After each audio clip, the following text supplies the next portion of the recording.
Tara and Pippa were exuberant, vivacious, creative, energetic. They engaged with people, and that's what I think I remember mostly about them. If you were in their presence, you knew it.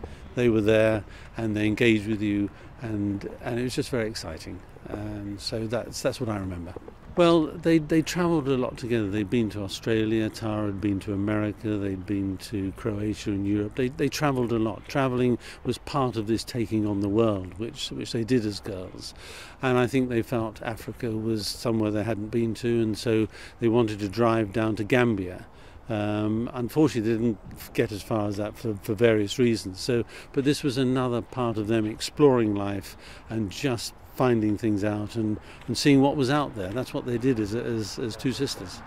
Nobody would want this to happen, and it was driving back. They were coming back to resume their university careers, and it was just one of these very, very tragic accidents. I have to say, in a country which does have a huge number of road accidents, and it was just so very, very sad, and of course very sudden, because they were keeping in contact by texting, by email, by phone calls, and the suddenness of it all was terrible. Well, the family has been utterly devastated. It's impossible to imagine what they've been going through in the last couple of weeks.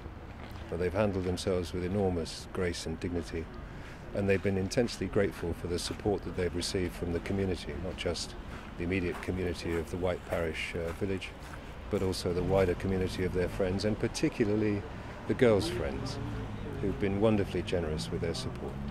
They were beautiful, fun-loving, people-loving, wonderful girls. They were great travellers already. They'd been together on a number of trips and individually pretty far afield, but they had enjoyed travelling together more than travelling singly, and had decided to make this trip. Yeah. I think they were drawn to West Africa because it was a place they wanted to learn about. It was a place that was way outside their previous experience, and they liked to push the boundaries in the way that they lived their lives. They were also drawn, I think, by the beaches and by the surf, and I think they were not disappointed.